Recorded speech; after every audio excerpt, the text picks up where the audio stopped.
The three lectures today focus on the history of the ICFI in the 1970s, a critical time period in the third phase of the Trotskyist movement. Comrade Tom and I will focus on developments in the Workers' League, above all, the resignation of the renegade Tim Wolforth in 1974, the renewal of the struggle against Pabloism, and the ever deeper turn to the working class. My lecture is based primarily on Volume 7 of Trotskyism versus Revisionism, shown on the left, which contains all the major statements on Wolforth's resignation, as well as correspondence and other key documents.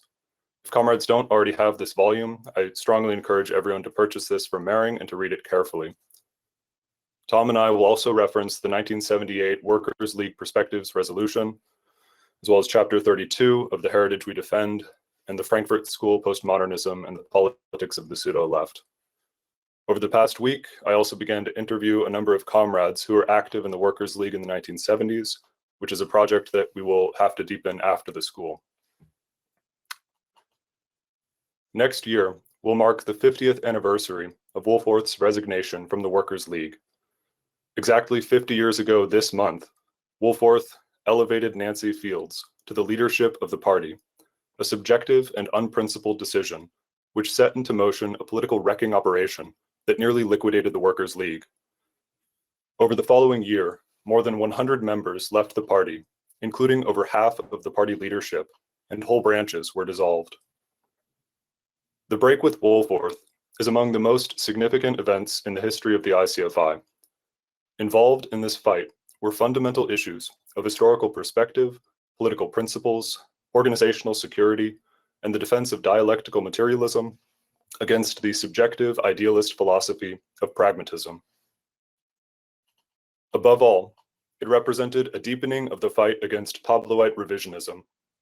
Just 1 decade after his expulsion from the SWP for opposing their unprincipled reunification with the Pabloites, Wolforth quickly returned to the SWP and became a chief acolyte of GPU FBI agent Joseph Hansen. Their mutual embrace and visceral hostility to party security prompted the initiation of the Security and the Fourth International investigation, which marked the most significant advance in the fight against revisionism since the 1963 split. The philosophical questions involved in Wolforth's degeneration were critical. As with all renegades that have broken with Trotskyism, from Burnham Shachtman to Morrow Goldman to Cochrane Clark, and most cynically, Hansen and George Novak, Wolforth rejected dialectical materialism and adopted the philosophy of pragmatism. This homegrown philosophy of American capitalism, which is based on short-term, subjective political calculations and a rejection of the objective historical foundations of the Marxist method, has persisted throughout the history of the socialist and Trotskyist movement. Even in recent years, we have had to deal once again with unstable, petty bourgeois figures utilizing a pragmatic and subjective type of politics similar to that of Wolforth. The many lessons of the Wolforth experience are critical for the cadre of every section of the ICFI and must be assimilated by our international movement today as the global crisis of capitalism deepens. The escalating war in Ukraine, the ongoing COVID-19 pandemic, the mounting economic crisis, and the global eruption of the class struggle will bring to bear growing pressures upon our cadre, which can only be met through an objective and disciplined revolutionary practice rooted in historical materialism and oriented toward preparing the working class to seize power. The central contradiction of the Workers' League in the early 1970s was that between the immense revolutionary potential of the party's young cadre and the increasingly subjective leadership of Wolforth. The layer of young people who joined to build a revolutionary party at that time were moving to the left, while Wolforth was moving steadily to the right. This contradiction was resolved through his resignation, which enabled the party to develop a higher level of political clarity and revolutionary practice between 1974 and 1982. This prepared the Workers' League to lead the ICFI's struggle against the national opportunism of the WRP between 1982 to 86, finally bringing it to an end the 33-year battle against Pabloite revisionism within the ICFI and opening the fourth phase of the Trotskyist movement. The generation of political leaders forged in these struggles continue to play a critical role in our party today, a testament to the profound strength of the revolutionary principles and perspective of Trotskyism. On November 4th, 1972, Max Shachtman died at the age of 68. In the last decade of his life, he had gone so far to the right politically that he supported the Bay of Pigs invasion and the bombing of North Vietnam by US imperialism. In his obituary for Shachtman, Wolforth wrote that his deterioration, quote, not only detracts from his earlier contributions, but completely negates them. He added, Shachtman died a traitor to his class and a counter-revolutionary. That is the long and short of it, end quote.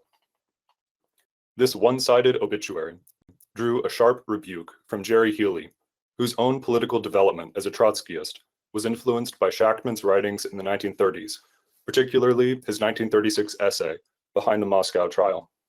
Healy explained to Wolforth, quote, you write that Shachtman died a traitor to his class and a counter-revolutionary. No one can dispute this. But you add, that is the long and short of it. This phrase itself seems at once paradoxical because Shachtman didn't just die, he also lived. Naturally, the memory of someone who finally betrayed disgracefully does not give rise to kind feelings. However, we are not here to attribute responsibilities, but to understand, end quote. We approached Wolforth in the same way.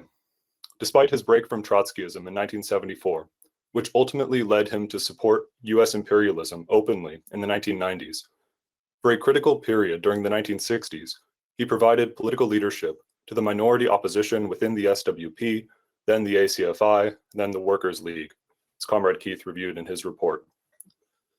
To understand his own subsequent political development and that of the Workers' League, it is important to briefly review this history, as well as Wolforth's own background.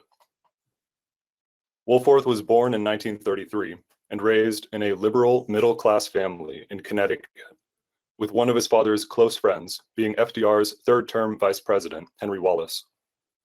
While a student at Oberlin College, he became increasingly left-wing, and in 1953 joined the Socialist Youth League, YSL, the youth movement of Max Shachtman's Independent Socialist League, ISL, which was the successor to the Workers' Party that Shachtman founded in April 1940 after splitting from the Fourth International.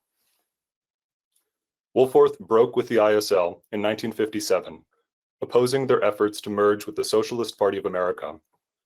The leader of the Shachtmanite majority in the YSL that opposed Wolforth was none other than Michael Harrington, who went on to found what is today the Democratic Socialists of America, the DSA. After leaving the ISL, Wolforth then joined the SWP in 1958, by which point the party was in the thick of its opportunist regroupment campaign, as described in detail in Chapter 24 of The Heritage We Defend and discussed earlier at the school. Wolforth was a founder of the SWP's youth movement, the Young Socialist Alliance, which recruited Comrade Fred Mazelis and others in the late 1950s. Shortly after joining the SWP, Wolforth came into conflict with the party leadership over its efforts to forge an unprincipled reunification with the Pabloites, beginning a correspondence with Jerry Healy and the IC in 1960. By 1961, Wolforth, then an ex officio member of the SWP Political Committee, formally declared his support for the SLL's opposition to a hasty reunification. In the foreword to Volume 7 of Trotskyism versus Revisionism, which was published in 1984, Comrade North describes what then transpired. Quote, Wolforth immediately came under ruthless political attack by Hansen, who conspired to purge him from the leadership of the YSA. Working closely with Hansen in this operation was Barry Shepard, a relatively new recruit to the SWP, who, just a few years earlier, had been an ardent right-wing Shachtmanite, an opponent of Wolforth's turn to Trotskyism. Wolforth's replacements were drawn, as secretly prepared by Hansen in advance, from a group of students from Carleton College, who, as the Dean of Students admitted years later, were plugged into the SWP. Jack Barnes, who hailed from a right-wing Republican family in Dayton, Ohio, returned from a trip to Cuba, financed by the Ford Foundation, to join the mysterious Fair Play for Cuba Committee. From there, he entered directly into the Young Socialist Alliance and the Socialist Workers' Party, within a few weeks, under the behind-the-scenes supervision of Hansen, Barnes was running a faction that would promptly oust Wolforth from the YSA leadership, thus removing an obstacle to the SWP's plans to split from the International Committee. Comrade Keith has already reviewed in detail the subsequent developments that led to the formation of the Workers' League. I will only add that at each step, Wolforth played an essential role in providing leadership, but throughout this process, he exhibited tendencies towards subjectivism and pragmatism, which became more pronounced over the subsequent decade. The most significant example of this was his refusal to attend the April 1966 Third World Congress of the ICFI, which, as Comrade Fred described, was motivated primarily by subjective hostility to James Robertson, whom he worried would take his leadership position in a unified American section. Nevertheless, the critical work conducted by Wolforth under the guidance of Jerry Healy and the SLL leadership helped maintain the continuity of Trotskyism in the US and lay the foundations for the building of the Workers' League in the late 1960s and early 1970s. Among his most important writings during this period, when he served as National Secretary of the Workers' League, were the bulletin series Black Nationalism and Marxist Theory, on the right here, as well as What is Spartacist on the left, and The Case for a Labor Party, as well as the book The Struggle for Marxism in the United States. Beginning in the late 1960s, the breakup of the post-war boom and the intensification of the world capitalist crisis exerted ever greater objective pressures on the Workers' League and Wolforth as its leader. The party was faced with the tasks of advancing beyond their largely propagandist existence, their practice, turning deeper to the working class, and firmly breaking with the middle-class protest politics which dominated the left in the US in the 1950s and 1960s. While certain important gains were made, in this intensifying objective crisis, Wolforth's practice became increasingly pragmatic, erratic, and subjective. The Nixon administration's scrapping of the Bretton Woods Agreement on August 15, 1971, marked a turning point in the history of American and world capitalism, as Comrade Max and Nick reviewed in detail yesterday.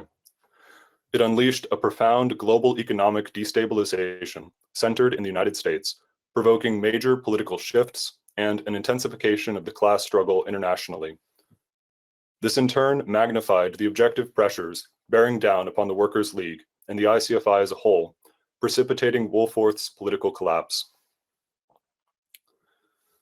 The year 1972 began with the powerful UK miners' strike and the Bloody Sunday massacre in Northern Ireland, followed by the Lordstown GM strike in the US and the Quebec general strike in April.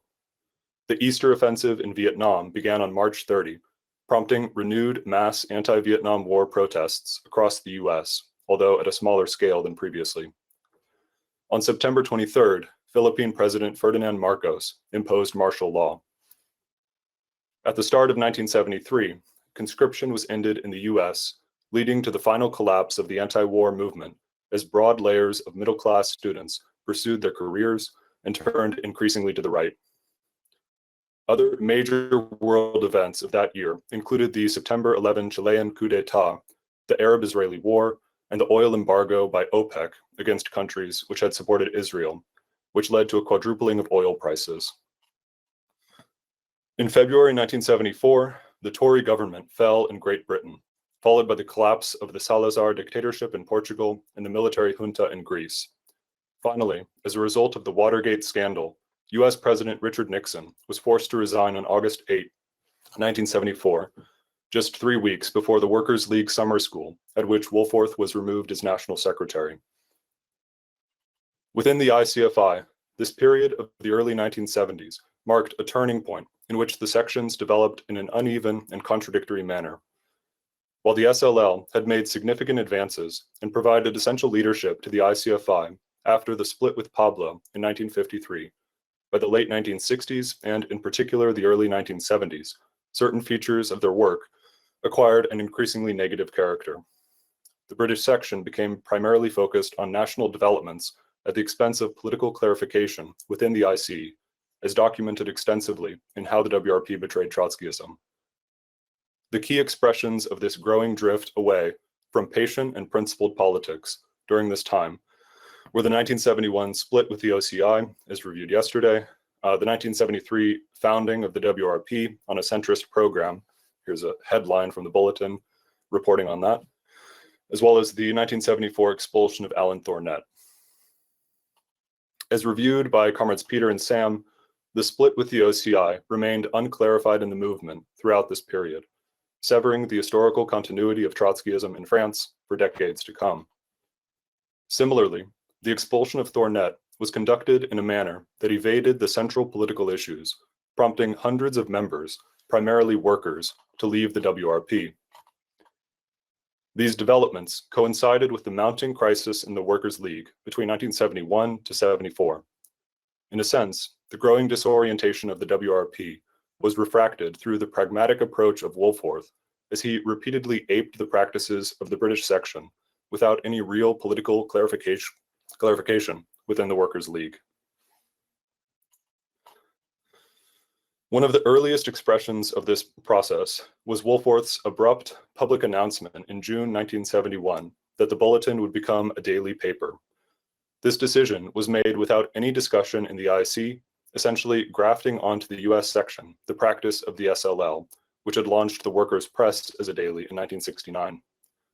In multiple letters, which are contained in Volume 7 of Trotskyism versus Revisionism, Healy explained the pragmatic character of Wolforth's decision, ultimately preventing the premature switch to a daily paper.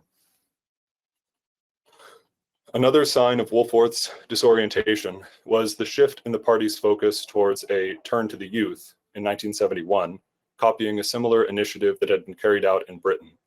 The majority of party work now consisted of conducting bulletin subscription drives in primarily minority working class neighborhoods to try to recruit high school youth. While this led to some important gains, including the founding of the Young Socialists in December 1971, shown here, Wolforth became increasingly hostile to more experienced comrades in the party, while viewing work in the trade unions as no longer, quote unquote, fruitful. In much of his writings over the coming years, including in his resignation letter, Wolforth's overriding concern was the, quote, building of a working class youth movement, end quote. This was done on a pragmatic basis and without providing the necessary political and historical education for these new recruits. At the January 1972 Congress, Comrade Fred Mazelis, one of 9 members who had been expelled from the SWP in 1964 and who was a founding member of the Workers' League, was removed from the Central Committee, along with other more experienced comrades, and replaced with youth who had just joined the party. David North was harangued for lecturing the youth when he himself was at the ripe age of 22. Comrade Mazelis was only later reinstated to the Central Committee at the insistence of the SLL, while multiple youth who had been put on the Central Committee soon left the party. In the months following this Congress, Wolforth increasingly neglected the campaign for a Labor Party. This had been a central political issue in the American section going back to the discussions with Leon Trotsky in the 1930s, until it was abandoned by the SWP in the 1950s. Through discussions with the SLL, it was then reintroduced in the founding of the Workers' League and became a core demand of the party. But there was a continuous tendency, in particular by Wolforth, to drift away from a focus on the Labor Party demand and to amalgamate it with various adaptations to petty bourgeois politics.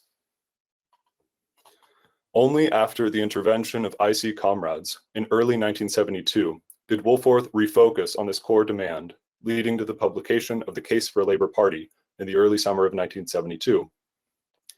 This important pamphlet was immensely popular, selling roughly 75,000 copies. In October 1972, the founding conference of the Trade Union Alliance for a Labor Party, TUALP, was held in Chicago, as shown here. In the spring of 1972, the prison campaigns began, in which prisoners were portrayed as the next great revolutionary force in American society. Wolforth drew a totally false comparison with the political prisoners of the Russian revolutionary movement, including Leon Trotsky, which was taken up sharply by Mike Banda at the summer school in Britain that year. In December 1972, Wolforth wrote the obituary of Shachtman cited above.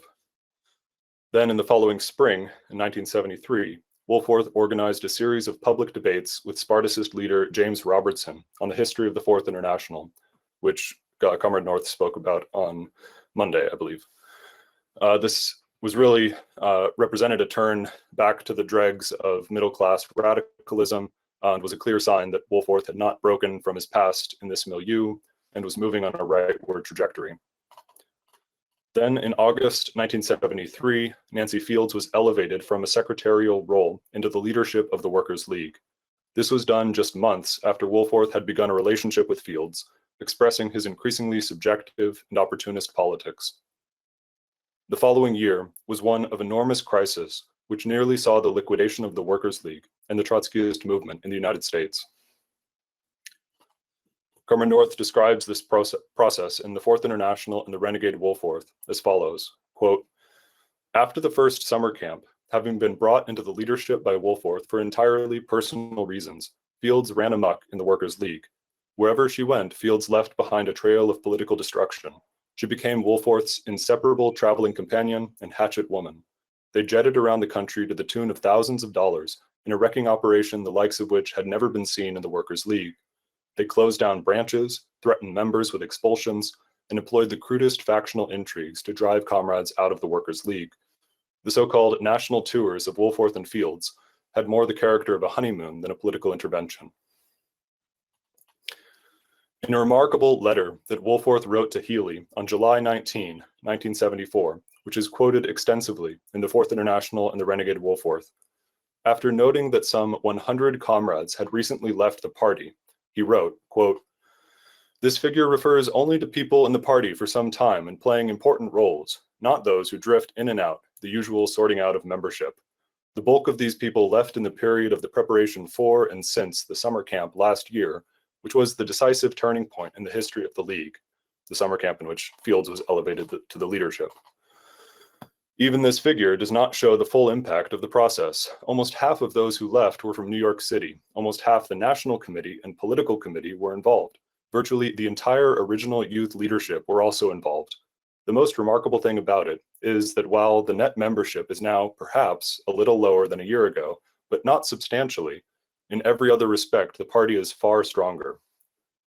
Wolforth added, "We are virtually wiped out as far as intellectuals are concerned, one big bastardly desertion. What is done on this front, I have to do along with Nancy. We have nothing anymore in the universities, and I mean nothing. As far as the trade unions are concerned, our old, basically centrist work in the trade unions, especially SSEU, has collapsed precisely because of our struggle to change its character and turn into the youth." End quote. What Wolforth described in this letter was nothing less than liquidationism in practice. While he may not have been conscious of it at the time, his disorientation and unprincipled behavior were direct manifestations of the political drift towards Pabloite revisionism, his political drift. This was consummated in his rapid return to the SWP after resigning from the Workers' League. Finally, the August 1974 summer school was a critical event in the history of the ICFI. At a meeting of the Workers' League Central Committee on the evening of August 30, which included Jerry Healy and Cliff Slaughter, the terrible experiences of the previous year were finally aired in the open. The following night, it was revealed that Nancy Fields had family connections to the CIA. This had been concealed by Wolforth, who declared, quote, "I didn't think it was important," end quote. In response, the entire CC, including Wolforth and Fields, voted to remove Wolforth as national secretary and to suspend Fields from membership until a commission of inquiry conducted an investigation into Fields' connections to the CIA. Comrade Eric will review these events in greater detail. Next month, when it became clear that the investigation of the commission of inquiry would take place, Wolforth abruptly resigned from the Workers' League on September 29, 1974. Comrade Mazelis and Mike Banda met Wolforth at his apartment in October, but he refused to be interviewed by the commission or resume political activity. Just 3 months later, in January 1975, Wolforth published a subjective diatribe against the ICFI titled, quote, "The Workers' League and the International Committee," end quote, which represented his final break with the Trotskyist movement.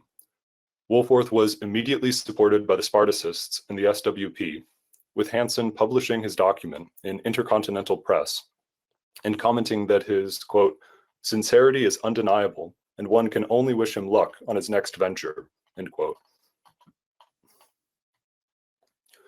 The first statement produced by the Workers' League on Wolforth's resignation was What Makes Wolforth Run, which is also contained in Volume 7. It was published in the April 15, 1975 bi-weekly edition of the Bulletin as a polemic against Wolforth's January 31st document. I won't review it in detail here, but on the whole it is a strong document which expresses the developing political maturity of the leadership of the Workers' League. It was written by a group of comrades in the leadership with support from the SLL and was adopted unanimously by the political committee. An important aspect of Wolforth's denunciation of the ICFI was his declaration that the concerns raised about security and Nancy Field's family connections to the CIA were evidence of Healy's quote-unquote madness. Joseph Hansen, who had been on guard on the day that Trotsky was assassinated, took this even further, proclaiming such security concerns paranoia. This provocative dismissal of party security by Hansen was treated with the utmost seriousness by the ICFI, which voted at its 6th Congress in May 1975 to initiate an investigation into the events surrounding the assassination of Leon Trotsky, with the initial findings published under the title Security in the Fourth International, seen here. The following month, on June 24th, 1975, Wolforth wrote a letter to Jack Barnes indicating that he and Nancy Fields wished to reapply for membership to the SWP. Their applications were accepted sometime later that year. That letter, which is included in Volume 7, contains these extraordinary passages, which indicate Wolforth's total repudiation of the principles for which he had fought since 1961.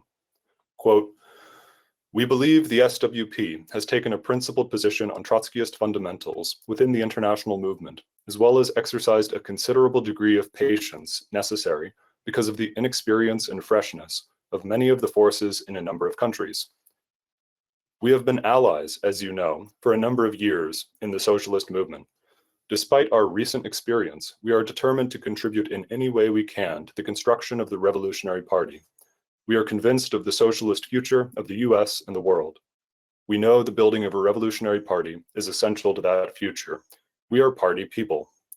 We wish, therefore, to apply for membership in the SWP and contribute in any way possible to its development."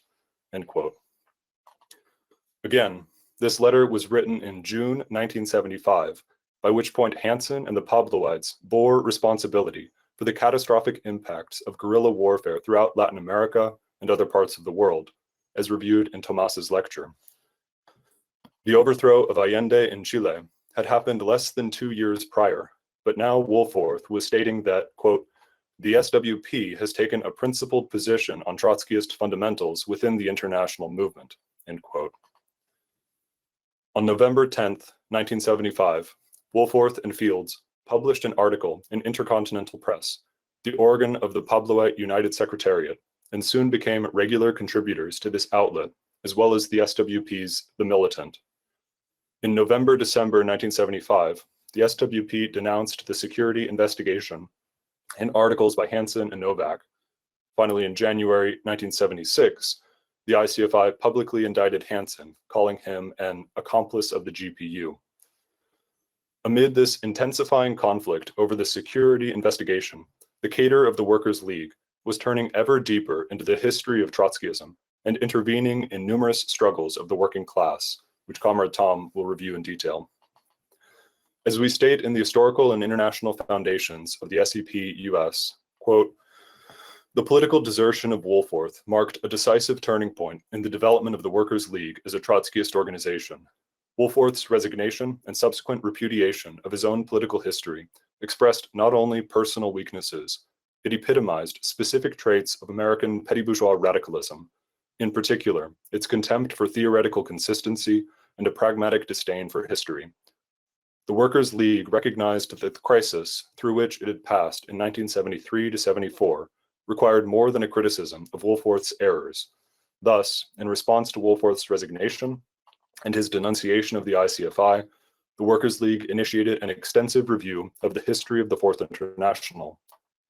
It was precisely the emphasis on the historical experience of the Trotskyist movement within the context of the objective development of world capitalism and the international class struggle that emerged as the essential and distinctive characteristic of the Workers' League. The development of Marxist perspective and the strategic orientation to the working class, it repeatedly stressed, was only possible to the extent that the full weight of the historical experience of the Marxist movement was brought to bear in the analysis of contemporary socio-economic processes.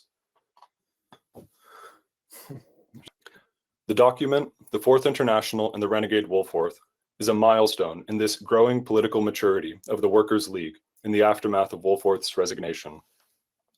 Published as a series of installments between March 30 and May 14, 1976, most of the document was written by Comrade North, who had become the National Secretary of the Workers' League at the party's Congress of January 1976. Alex Steiner was the primary author of the second article, which focuses on philosophy. One is struck in reading this document by the enormous development that the Workers' League had already undergone in the span of just 1 year since the publication of What Makes Wolforth Run. It is a devastating polemic against Wolforth, who by this point had explicitly adopted virtually every political position he had opposed during his time as National Secretary of the Workers' League. The document is incredibly rich, drawing from a wide range of works by Marx, Engels, Lenin, and Trotsky, while citing Wolforth's earlier writings against his new revisionist positions. It is the most comprehensive statement written on Wolforth's resignation, roughly double the length of What Makes Wolforth Run. The series begins by situating Wolforth's break from the Workers' League and return to the SWP in its broader objective context. It lays particular emphasis on the economic crisis, noting, quote, "Capitalism internationally is in the throes of the deepest economic crisis in its history, with the collapse of the post-war Bretton Woods policies, leaving no possibilities for the use of Keynesian credit inflation to pull all the major capitalist countries out of the slump," end quote. The document stresses the revolutionary potential in this situation, stating that the role of the SWP in this period will be essential to head off revolution, with Wolforth's rejoining of the SWP and denunciations of the ICFI facilitating these aims. The first article in the series, The Wolforth School of Falsification, exposes Wolforth's lying claims by recounting the factual background to his resignation, stating, quote, "Wolforth's return to the SWP is the consummation of his break with Marxism. His alliance with the GPU accomplice Hansen is his alliance with the counter-revolution. One can find almost no parallel for the cynicism and haste with which Wolforth carried out his break with the revolutionary movement and passed over to the camp of the enemy. He unites with Hansen and the SWP without the slightest explanation of how he changed his past views." Just parenthetically, one could remark that the rapidity of Wolforth's turn to the right and break with Trotskyism was only surpassed later by Mike Banda, who rapidly embraced Stalinism after publishing this 27 Reasons document. One of the strengths of the polemic is the continuous citation of Wolforth's own writings from when he was in the Workers' League, which are the antithesis of everything he wrote upon joining the SWP. In this article, Dave notes the sudden shift in Wolforth's opinion of Hansen, writing, quote, "In fact, before Wolforth repudiated Marxism, he specifically associated the degeneration of the Socialist Workers' Party with the emergence of Joseph Hansen as its leading figure.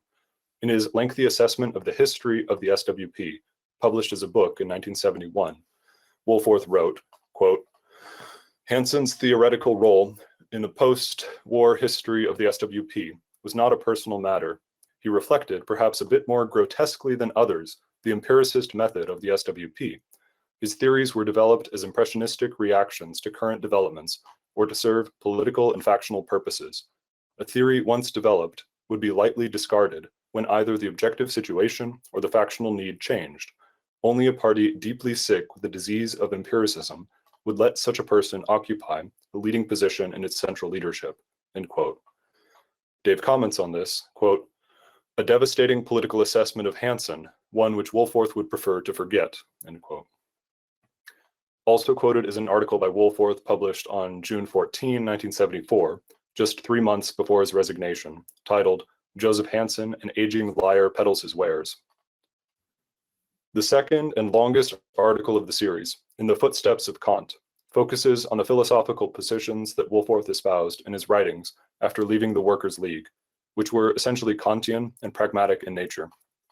This was the only article in the series written by Alex Steiner, who at that point was still playing an important role as a member of the Workers' League. As comrades know, Steiner left the Workers' League and abandoned revolutionary politics in September 1978, followed by Frank Brenner in January 1979. By the mid-2000s, both were rapidly denouncing the ICFI. The issues raised by Steiner and Brenner are taken up sharply in the Frankfurt School Postmodernism and the Politics of the Pseudo-Left, which is essential for all comrades to study today. It reviews many of the fundamental political and philosophical issues that dominated the 20th century and continue to exert influence today in academia and society as a whole. The second article by Steiner has certain limitations and points which are fairly abstract. It also begins with an incorrect analysis of the split with the OCI and the expulsion of Thornet, which reiterates the line of the WRP that these were fundamentally philosophical disputes. But on the whole, the article presents a correct analysis of Wolforth's positions with important passages on pragmatism, empiricism, and Kantianism, while upholding dialectical materialism as the philosophical foundation of Marxism. The central philosophical issue that the article addresses is Wolforth's rejection of the existence of the universal in nature. A key passage summarizing this states, quote, "By denying the objective existence of the universal in nature, Wolforth must deny the unity, interconnectedness, and causality that operate in nature. By divorcing thinking and perception from universal matter in motion, Wolforth rejects the materialist basis of all cognition. Cognition, therefore, ceases to be a practice and becomes, as Wolforth pointedly says, a mental process, the subjective thinker independent of the external world. Wolforth's denial of causality and objective necessity in nature and in thinking also involves a complete rejection of historical materialism. Society and the roles of classes are viewed completely apart from their lawful and necessary process of formation." End quote. Significantly, the positions advanced in this article by Steiner directly contrast with those that he would later put forward. He writes, quote, "Thornet and Wolforth, like every revisionist, want to dismiss and take for granted the fundamental question of philosophy, materialism, or idealism. Wolforth thinks he can write any idealist rubbish he likes, as long as he pays a little hollow lip service to materialism along the way." End quote. The same could later be said of Steiner himself, who, in a discussion with Comrade North in 1999, stated his disagreement with Engels that the relationship between materialism and idealism was the basic question of philosophy. This article on philosophy testifies to the fact that Wolforth's abandonment of Marxism and the working class was not an isolated incident, but part of a broader rightward movement of large sections of the middle class in the 1970s, of which Steiner and Brenner were later a part. In fact, there were a number of similarities between Wolforth and Steiner, as both were deeply subjective, distant from the class struggle, and oriented to petty bourgeois politics. In his opening report to the Socialist Equality Party Second National Congress, titled "The Theoretical and Historical Origins of the Pseudo-Left," which is contained in the volume The Frankfurt School, Dave commented on the rightward trajectory of this middle-class social layer. Quote, "As the petty bourgeois anti-war protest movement collapsed in the aftermath of the Vietnam War, the implications of the social divisions within the Workers' League became more pronounced. It is not the case, by any means, that the evolution of each and every individual was determined directly by his or her social background. However, the severe loss of members in 1973 to 74, while certainly exacerbated by the disruptive behavior of Wolforth and his companion Nancy Fields, reflected a broader social and political process. Sections of the middle class, who had been radicalized in the 1960s, were anxious to return to their old, familiar social milieu. This journey brought them inevitably back into the orbit of bourgeois politics." End quote. The third section of the Fourth International and the Renegade Wolforth is titled "The Long Road Back to Pablo."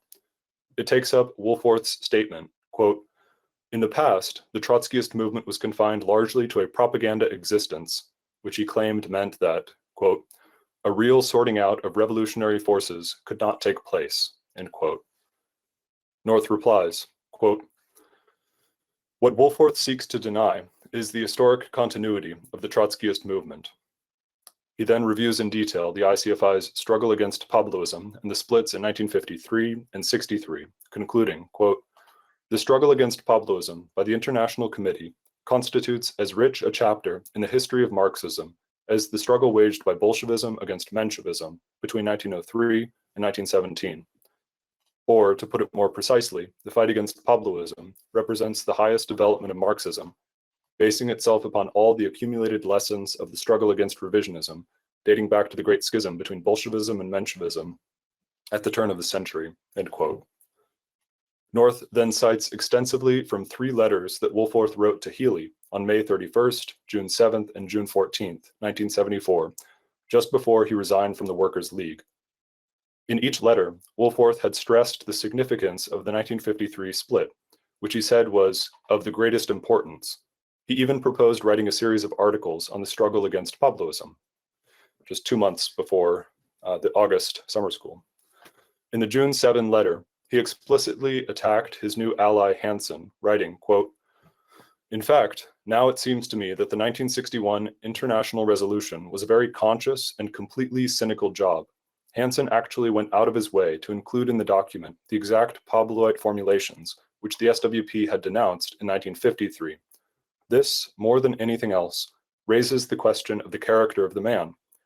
The document was an open and blatant attempt to spit at the past history of the SWP," end quote. The following 3 articles are the most significant in the series, focusing on Wolforth's repudiation of the Marxist approach to revolution, the vanguard party, the epoch of imperialism, and racial politics. The 4th article, Reform or Revolution, takes up Wolforth's distortion of the manifesto of the 6th Congress of the International Committee. Specifically, Wolforth took umbrage with this passage in the manifesto. "What is now at issue in all the capitalist countries is the outbreak of mass struggles in which the first responsibility is the actual preparation by the working class for the taking of state power. Not a single burning problem of the working class in Britain, the United States, or any other country can be resolved outside the preparation of the struggle for state power. Every elementary demand of the working class, every defense of past gains, every attempt by the capitalist state to control the trade unions brings forward the 2 great necessities for the working class, the preparation of the conquest of state power and the building of the revolutionary party to lead this struggle for power," end quote. So this statement was published as the Manifesto of the International Committee, and Wolforth quotes a similar statement or similar sentiments from an article that had been written by Alex Steiner, and then Wolforth replied, "Well, comrades Healy and Steiner, you can add us to the list of those who deny that the task today internationally is the immediate practical task of the struggle for power." So essentially, Wolforth was denying the need to prepare the working class to seize power. North notes, quote, "Wolforth has exhumed the stinking corpse of pre-World War I social democracy and put it, as well as his ignorance, on display," end quote. He then cites extensively from Lenin and Trotsky to demonstrate the Marxist conception of the nature of the imperialist epoch. In a passage which bears enormous relevance to this school and our political work in the present, Dave wrote, quote, "The deliberate confusion which Wolforth attempts to introduce, which we pointed out earlier, between the preparation for power and the seizure of power, is not simply the product of his inveterate dishonesty. It is, more importantly, an expression of his hopeless entanglement in reformist schemas, in which every stage is separated by concrete walls. On the basis of the historic assessment of the epoch, we state unequivocally that only the party which prepares for power will seize power. The preparation for power must permeate the everyday work of the party. It is only in this way that a truly revolutionary cadre can be assembled, educated, and prepared for the titanic class battles that will culminate in the seizure of power by the working class, the dictatorship of the proletariat, and the destruction of the bourgeois state," end quote. This article goes on to note that Wolforth's present position was a 180-degree reversal of the prior extreme that he had advanced in 1972 to 73, when he, quote, "suggested that the American Revolution was just around the corner," end quote. Often, as I believe Carmen Max referenced this letter yesterday, the IC had to rein in Wolforth's wild impressionism, most notably in this February 1973 letter from Mike Banda, in which he stressed, quote, There will not only be leaps, but plenty of hard, unspectacular slogging against the Stalinists and revisionists, which will require great theoretical firmness and tactical skill. The task is to organize and win over the vanguard of the working class to Trotskyism and lay the basis for the Revolutionary Party, end quote. So Wolforth had gone from saying the revolution was just around the corner to writing it off for the foreseeable future. This article ends by quoting Trotsky's emphasis on the subjective factor of the party in his essay Whither France. Quote, "The political relationship of forces is determined not solely by the objective factors, the role in the productive process, numerical strength, etc., but by subjective factors. The consciousness of strength is the most important element of actual strength." Dave concludes, quote, "The working class arrives at this consciousness through the struggle of the Revolutionary Party, which embodies its entire historic experience and posits upon this all the developments of the class struggle. The working class is strengthened insofar as the Revolutionary Party wages war against all revisionist forces which reflect the pressure of imperialism within the proletariat. The smashing of these forces is the highest point in the preparation of the working class for power. Thus, when the Workers' League unmasked Wolforth and cauterized this festering sore within its movement, the American working class was immensely strengthened," end quote. The fifth article, A Subjective Idealist on War, is also immensely relevant for our political work and perspective today. The article focuses on Wolforth's denunciation of the warning made by the IC on the danger of World War III, which Wolforth claimed, quote, "expresses the tremendous lack of confidence in the working class that distinguishes Healy and all ultra-lefts," end quote. After noting that Lenin characterized the modern epoch as one of wars and revolutions, Comrade North cites from Trotsky's 1934 essay, War in the Fourth International, which noted, quote, "All governments fear war, but none of the governments has any freedom of choice. Without a proletarian revolution, a new world war is inevitable," end quote. Dave then writes sharply, quote, "We are, as Marxists, interested in laws of historical development. They are not altered by confidence or other inspiring emotions. A man who drank poison against the advice of his doctors because he has confidence in his stomach would rightly be considered an idiot. An individual who disregards the danger of war because he has confidence in the working class is simply not a Marxist, but rather a fool with opinions on questions he knows nothing about. The only context within which the question of confidence has any significance whatsoever is when Marxists, who are fighting to construct the Revolutionary Party, proceed with the scientific knowledge that the working class, with the historically required leadership, will be able to prevent war by overthrowing capitalism. The International Committee, in this scientific sense, is absolutely confident that the working class will defeat imperialism. We are confident because we are building the party that will destroy world imperialism. We proceed from the standpoint of Trotsky, who concluded the 1934 document with the following words, quote, "The struggle against war means now the struggle for the Fourth International," end quote. The article then takes up Wolforth's incredible statement on the victory of the North Vietnamese over US imperialism the prior year, which amounts to a total rejection of the need for revolutionary leadership to stop imperialist war. Wolforth wrote, quote, "The IC misses the main point of the Vietnam victory. It expresses the great weakness of the capitalists in carrying out their interests through war. It is above all the movement of the masses that holds back the trigger finger of the imperialists," end quote.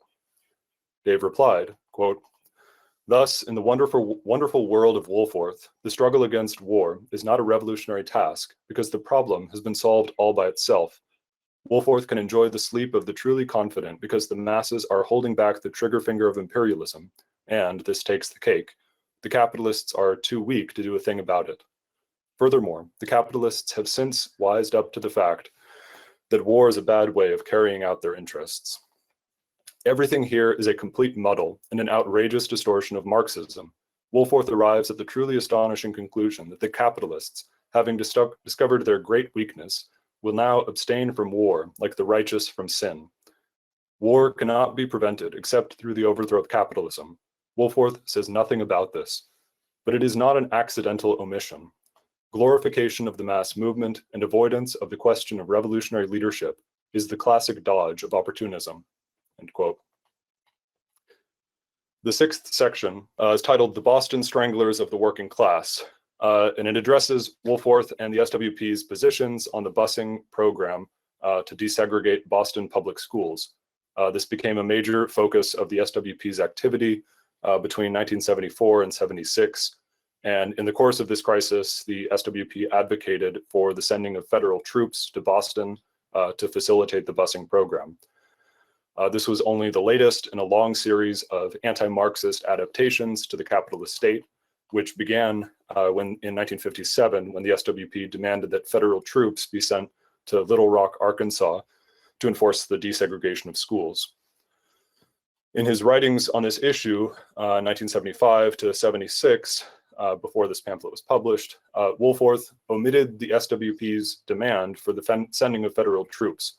This was essentially a tacit endorsement of their policy. At the same time, he blamed the working class for racism and explicitly opposed the seniority system, promoting a court decision that forced white workers to sacrifice for Black workers amid the deepening economic crisis of the mid-1970s, instead of advocating a socialist response to the crisis. Dave writes, quote, "These are the policies of a man who has not only broken with Marxism, but has also passed into the camp of the enemy class. What Wolforth reflects is the right-wing movement of the most reactionary layers of the middle class, who are driven into a frenzy by the economic crisis and place the blame for it on the working class. What gives Wolforth's anti-union diatribe a certain element of perversity is that he has, in the past, written extensively against the very positions he now advances." The article then cites extensively from Wolforth's 1969 pamphlet, Black Nationalism and Marxist Theory, which was a strong document written in close collaboration with Mike Banda that polemicized against these exact positions of the SWP in the 1960s. The concluding portion of this article is directly related to the ICFI's contemporary defense of the American Revolution and Civil War against the 1619 Project and all other racialist falsifications of history. In his writings on Boston, Wolforth claimed, quote, "Because of the existence up to the American Civil War of a slave system in the South and the inability of the capitalist class following the Civil War to fully resolve the democratic tasks posed by that Revolutionary War, the American working class is deeply divided on race lines. The political and social development of the American working class cannot proceed without a head-on confrontation with this problem, in many ways the central problem of the Third American Revolution." Dave replied, quote, "If one is to advance the proposition that the bourgeois democratic revolution was not completed in the United States, then one is faced with the immediate task of completely revising the entire Marxist conception of this historical epoch. Unfortunately for Wolforth, his entire theory is complete rubbish. In no country in the world were the tasks of the bourgeois democratic revolution completed as thoroughly as they were in the United States. The revolution led by the colonial merchants and planters in 1776 established the national independence of the United States, and the bloody Civil War shattered the slave system completely and created the historical conditions for the massive growth of capital through the unhampered development of industry in the continental United States. Politically, the point of denying these obvious facts is to deny the necessity for the building of the Revolutionary Party for the overthrow of capitalism and the establishment of socialism." Finally, Dave critiques Wolforth's false claim that racism is the central problem facing the American working class, writing, quote, "As a subjectivist who denies that being determines consciousness, Wolforth insists that this is the central problem of the Third American Revolution. In other words, racist thinking is not seen as a product of the decay of capitalism, whose crisis drives the working class as an objective force in history toward the social revolution.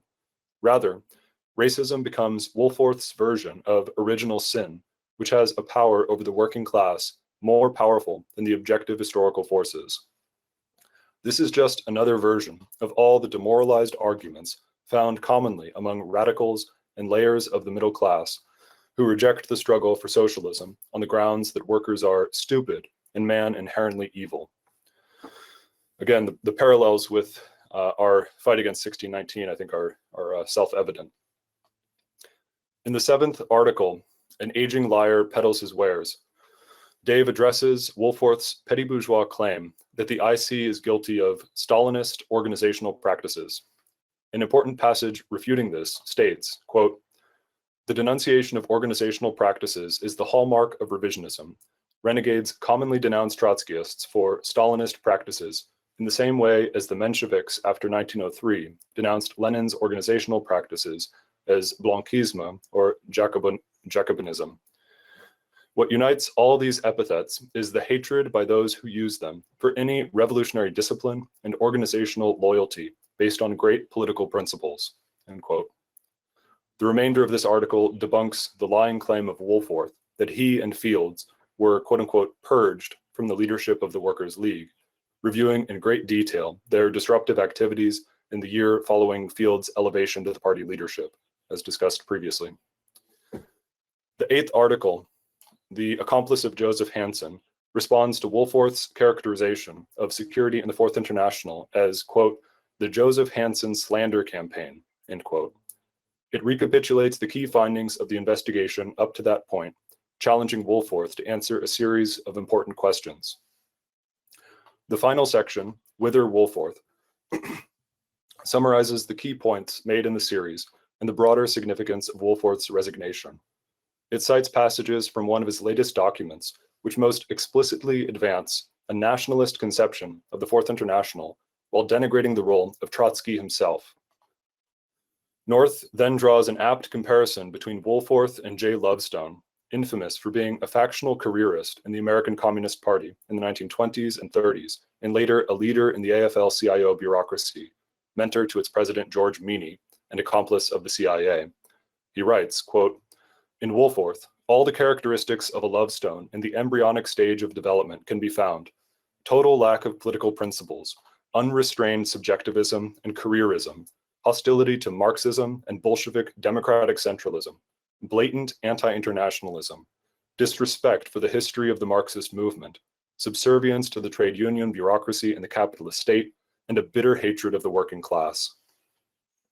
The series ends with this prescient conclusion, quote, "We say categorically that Wolforth's movement to the right has by no means come to a halt. This is a man who is going places. How much further Wolforth will travel, we do not have to predict. Let it merely be said that his future development will be determined by the needs of the ruling class and the speed with which the crisis develops. The struggle against Wolforth represents a milestone in the building of the forces of the International Committee of the Fourth International in the United States. His political exposure has not only immensely strengthened the Workers' League, but it has also laid the theoretical foundation for the building of the mass revolutionary party in the United States. We are not in the least bit disturbed by the hero's welcome accorded to Wolforth by the revisionists. Let him take his honored place beside the GPU accomplices Hansen and Novak in the leadership of the Socialist Workers' Party. That is where he belongs. But in the Workers' League, the struggle against Wolforth has steeled the cadre of the Revolutionary Party in an unbending hatred of revisionism. It has provided the political lessons vital for the training of the great new forces of workers, youth, and students who will come forward in their thousands to join the Revolutionary Party. In conclusion, we state with the greatest confidence that the struggle against revisionism waged by the Workers' League, in solidarity with the International Committee of the Fourth International, represents the highest stage of the preparation of the working class in the United States and internationally for the world socialist revolution." End quote. All of this was proven correct in the coming months and years as Wolforth moved ever further to the right and the cadre of the Workers' League intensified their theoretical, political, and historical education and fight for Trotskyism in the working class. Following the publication of the Fourth International and the Renegade Wolforth, the Workers' League continued to make significant political and theoretical advances while intervening in a vast number of workers' struggles, as Tom will review in detail. At the same time, the security in the Fourth International investigation deepened, exposing the network of GPU and FBI agents that had penetrated the Trotskyist movement. Despite the damning revelations of the ICFI's investigation, Wolforth continued to slander the movement for its concerns over security, writing the introduction to the SWP's December 1976 pamphlet, Healy's Big Lie. He then took part in the infamous Platform of Shame event in London, on January 14, 1977, which brought together representatives of the world Pabloite movement. An important article on this, which I do not have time to review, but is contained in Volume 7 of Trotskyism versus Revisionism, is titled Wolforth Onto the Platform of Shame. Significantly, just months after he took part in the Platform of Shame, Wolforth privately encouraged Jack Barnes to acknowledge that Sylvia Caldwell was an agent, given the overwhelming evidence accumulated by the IC against her. This letter, as shown here, is also contained in Volume 7. You can see the highlighted quote at the bottom where Wolforth says, "In any event, it appears to me now highly probable that Sylvia Caldwell was a GPU agent. We now look a little weak, claiming she isn't, still claiming she isn't. Granting the probability that she was, then what does it prove?" Just completely cynical and really criminal. Later that year, on October 16, 1977, Tom Heenahan was murdered by two hitmen in New York City, just months after Hansen had written that there would be deadly consequences if the security investigation continued. In the face of this political assassination and unending slanders by the revisionist press, the Workers' League did not bend an inch. Rather, the party turned deeper into the working class, mounting an aggressive campaign demanding an investigation into Tom's murder and the arrest of the gunmen.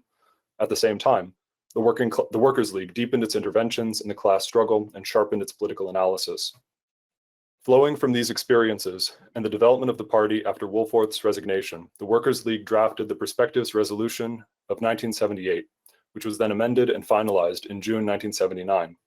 This document, titled "The World Economic Political Crisis and the Death Agony of U.S. Imperialism," marked the most significant theoretical and political development of the entire ICFI during the decade of the 1970s. Upon reading the document, Mike Banda was immensely moved, characterizing it as, quote, "an extraordinary development of the perspective of the IC," end quote. Comrade Tom will review this document in greater detail. To conclude, I want to reiterate that the break with Wolforth marked a transition point in the ICFI. From then on, the orientation of the WRP became increasingly nationalist and opportunist, while the Workers' League turned ever deeper to the working class and the historical traditions of Trotskyism. By the time that the 1978 Perspectives Resolution was being discussed and finalized, the degeneration of the WRP was becoming apparent to the leadership of the Workers' League. Their conduct at meetings, uncritical support for bourgeois nationalist figures in their press, and Healy's growing mystification of dialectics were initial red flags which became more pronounced in the coming years. This finally came to a head with Comrade North's critique of Healy's studies in dialectics and the October 1982 meeting with WRP leaders, and culminated in the split of 1985 to 86, which will be the subject of the final lectures of this school. As for Wolforth himself, within a few years, he had left the SWP and became a full-blown anti-communist. He soon came full circle by returning to the Shachtmanites and giving lectures through the Democratic Socialists of America under Michael Harrington in 1984. He later co-wrote this book, seen here, titled On the Edge, in which he slandered the Workers' League and WRP as political cults. This evidently remains part of the curriculum for DSA members, as revealed in the interview with the Democratic Party operative and DSA leader, Daraka Larimore Hall, second from the left in this photo, which Eric cited in his recent polemic against the DSA. As with Burnham, Shachtman, Cochran, and other renegades from Trotskyism, Wolforth finally moved directly into the camp of US imperialism. In the 1990s, he wrote an infamous article titled "Give War a Chance," which argued that socialists should not oppose every Western military intervention. As with many other ex-lefts, he supported the American bombings in the Balkans to supposedly defend human rights. This would become the central propaganda technique used to justify the unending wars of the 21st century, reaching a climax in the present US-NATO war against Russia and Ukraine. In the foreword to Volume 7, written on May 22, 1984, Comrade North commented on Wolforth's lectures with the DSA and his increasingly rightward political trajectory, noting, quote, "Such a movement is of a significance that extends far beyond Wolforth. The driving force of his development is the objective crisis of world capitalism, and in his humiliating personal fate is contained a profound lesson on the significance of the dialectic, which, though not recognized by Wolforth, nevertheless, as Trotsky once pointed out in relation to Burnham, extends its sway over him, end quote. The lessons of the break with Wolforth are intensely relevant to the work of the ICFI today and must be assimilated by the cadre internationally. The last word has not yet been written, and an immense amount of work remains to be done to bring forward the remarkable history of the Workers' League and the ICFI throughout this period. Flowing from this summer school, we must develop an archival project on the history of the Workers' League and each section of the ICFI in the 1970s and 1980s, documenting the experiences of members of this generation of party leaders and the record of our party in this critical turning point in the fight for Trotskyism. Thank you. The deepening of the fight against revisionism that emerged out of the Wolforth affair must never be thought of as a distraction from the work in the working class. It was an integral, decisive part of the whole. We can say together with Lenin, there can be no revolutionary movement without revolutionary theory. As Comrade North writes in The Heritage We Defend, in the light of what was revealed by the Wolforth affair, quote, the awesome historical implications of the 1953 split and the subsequent battle against the Socialist Workers' Party were reassimilated by the entire party. Upon these strengthened foundations, the party turned more vigorously than ever toward the struggle to construct a Marxist vanguard party of the working class in the United States as a part of the whole of the World Party of Socialist Revolution. Or, as it was put in the Workers' League 1978 Perspective Resolution, the world economic political crisis and the death agony of US imperialism, quote, the foundation for revolutionary practice, the indispensable basis for any real orientation to the working class from the standpoint of the struggle for power, is the thorough assimilation of the entire body of historical experiences through which the International Committee has passed since 1953.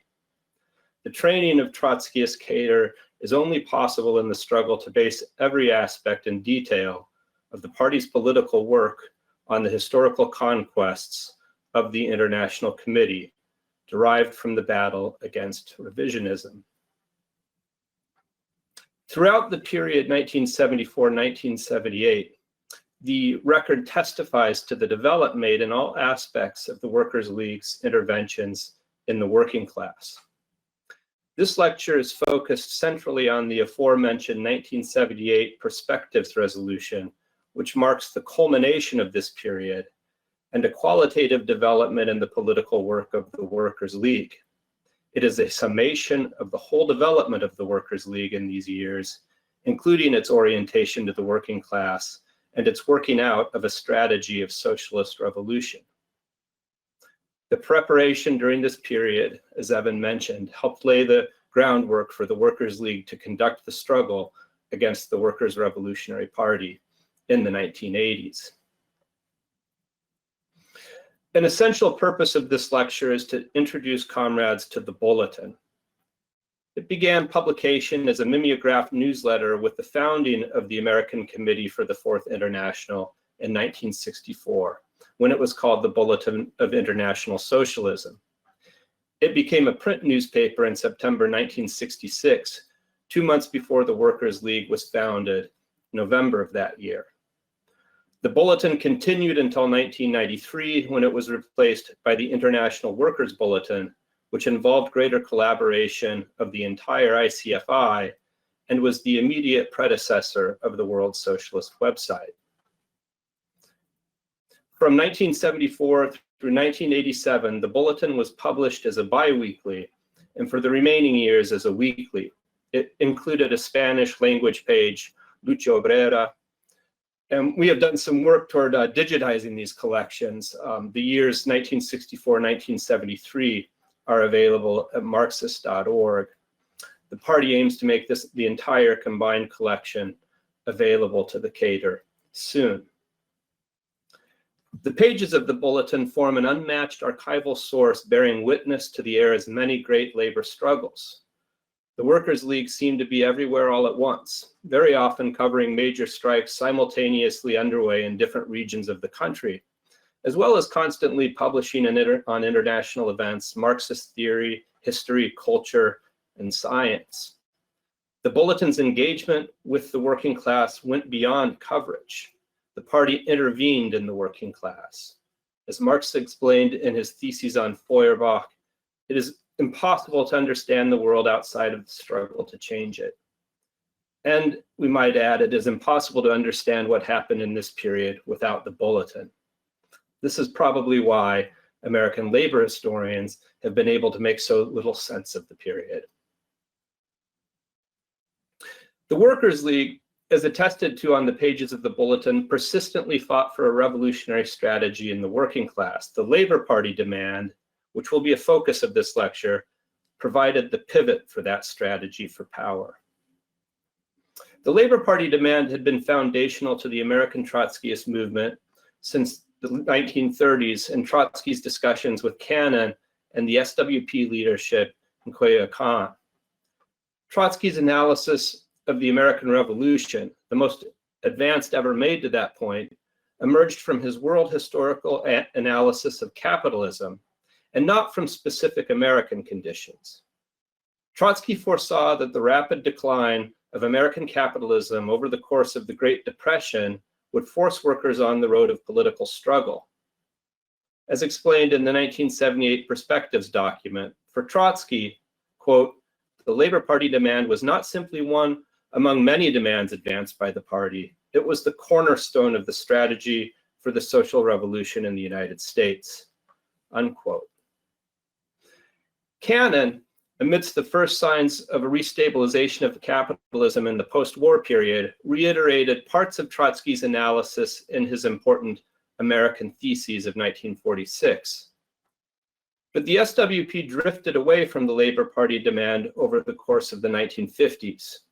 By 1954, just 1 year after the open letter, Cannon had moved to the position that a Labor Party would be built by the spontaneous movement of the working class, which would somehow compel some faction of the union bureaucracy to conjure it into being. Once created, the Labor Party would then provide the SWP the arena in which it could operate. This outlook left no role to the Trotskyist movement except to wait. Then, by the early 1960s, with its embrace of Pabloism, the SWP had abandoned the Labor Party demand entirely. Between 1964 and 1966, the Young American Committee for the Fourth International corresponded closely with the SLL leadership, and under its guidance began to renew discussions on the Labor Party demand.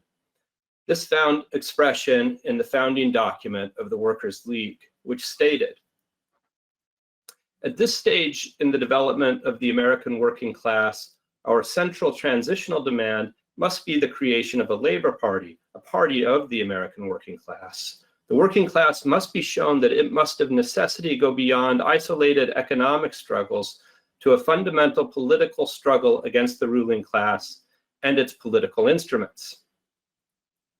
The Labor Party demand thus becomes the unifying demand of all our work in the United States. It must permeate all our propaganda and agitation among the working class youth, in the trade unions, among the minority peoples, around the war question. While the movement toward the Labor Party can get its start outside the trade union movement, it must develop a base within the organized labor movement before it can develop into a serious force. Further, unless such movements struggle to become a movement of the class as a whole, they will of necessity lose whatever class program they have achieved as they maneuver between the existing capitalist parties rather than struggling to supplant them. It must be stressed here the decisive role played by the SLL in orienting the Young American sympathizing section. Jerry Healy's greetings to the Workers' League's founding convention ring with the same force today as they did in 1966. Healy stated, "The working class in the United States is the most powerful in the world, and it is within this class that you must build your party. This is a basic principle of Marxism, and one which applies with particular urgency to the conditions existing inside the United States. It is not Black Power or the dozens of peace and civil rights movements which extend throughout the country, which will resolve the basic questions of our time, but the working class, led by a revolutionary party.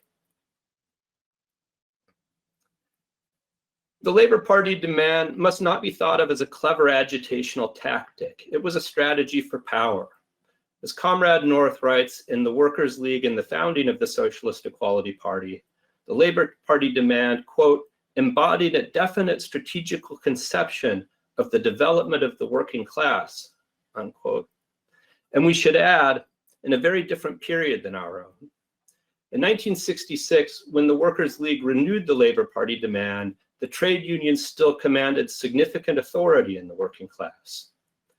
This was only 2 decades after the Great Strike Wave of 1945-1946, which David has referred to in discussion already, and just 3 decades after the explosive industrial struggles of 1934 to 1938. There were still veterans of those events in the plants, mines, docks, and mills, working shoulder to shoulder with their sons and daughters. The great struggles of the past and the great advances made by the working class were very much living memories. We are speaking of a period, to quote again from Comrade North, in which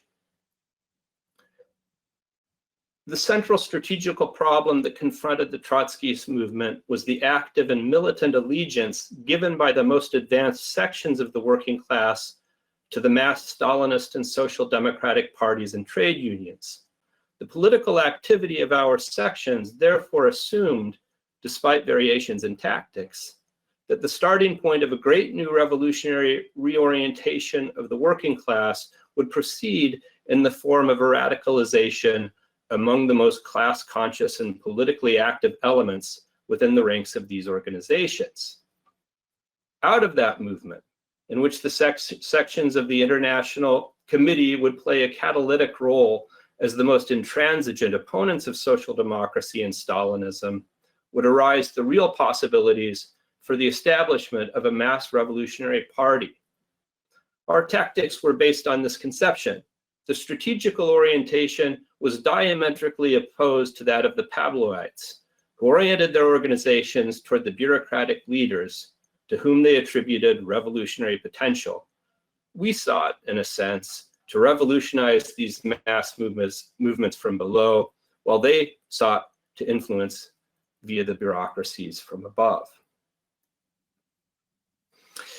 In response to the intense strike activity in the United States from 1969 to 1971, and especially the granting of a significant raise to steel workers, which has also been mentioned, who won the pay bump with only the threat of a strike, Nixon in 1971 imposed a 90-day pay freeze and created a pay board that included AFL-CIO President George Meany.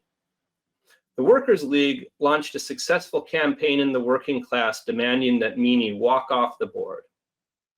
A 1972 pamphlet, The Case for a Labor Party, originally published in the Bulletin, sold 75,000 copies.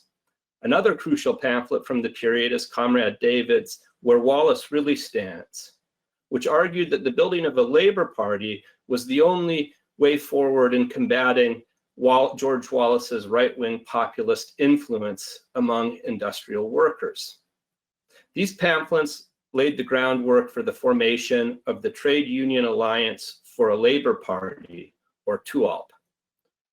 A very important worker comrade won to the Workers' League after reading the Wallace pamphlet was Jim Lawrence, a GM worker in Dayton, Ohio. And I think we have here a 4-minute clip of an interview with Jim that's up on the World Socialist website. I was born in Dayton, Ohio, and I grew up as a child during the Great Depression. My father was a union representative who was, politically speaking, had leftist ideas. The ideas were simply trying to reform capitalism. I understood at an early age, even though my father was not a Trotskyist, at the same time he did consider himself a communist and a socialist. And for that reason, I grew up with that thought in my mind that there was something other than capitalism. And I can remember when my dad and we had strikes, and they called in the National Guard to put down the strikes. The government did. And these were, of course, Democrats as well as Republicans. And to think that today you're being told by some union officials that you can trust these people to stand on the side of the working class when they've never been on the side of the working class, not ever. And I think you have to grasp that and remember that, never forget it. That's one of the things that drove me toward socialist politics. Before I became an auto worker, I worked in a foundry. But like most people around here in Dayton, the foundry made auto parts. Everything in Dayton was connected to the automobile industry. And no matter what kind of job you had, it was a halfway decent paying job. You were working doing something to help build an automobile. I joined the Workers' League, the forerunner to the Socialist Equality Party, because during a national election, they were the only ones outside my plant who were passing out pamphlets that were against the Democratic Party. George Wallace That's right. was the candidate, was running in the primary in Michigan. And the Democrats never said anything about George Wallace, and we all know what a right-wing racist he was. But the Socialist Equality Party had a pamphlet where they exposed all of this about him. And that drove me in the direction of that party. And I went to a meeting to hear what they had to say, and I was impressed. I was really impressed. And they were the only ones ever to explain the difference between Stalinism and socialism. You know, everyone else had tried to put the two together, that Stalinism equaled socialism. Well, as I was in touch with the Workers' League, like I say, the forerunner to the Socialist Equality Party, I found out there's a difference. You know, that the Stalinists were the murderers of the leaders of the October Revolution. You know, they assassinated Trotsky, and they actually did more to discredit socialism than any capitalist could ever do, simply because they passed themselves off as socialists. As a member of the Workers' League, I learned about Trotsky's struggle against Stalinism, which actually was the struggle for the human race, because without the elimination of capitalism and Stalinism, there could not be the existence of the human race. We have a situation now where here in Dayton, Ohio, there are no GM plants left. They're all closed. They're empty slabs where once there were thousands of auto workers who made a decent living, you know, not great, but decent. And now there's nothing.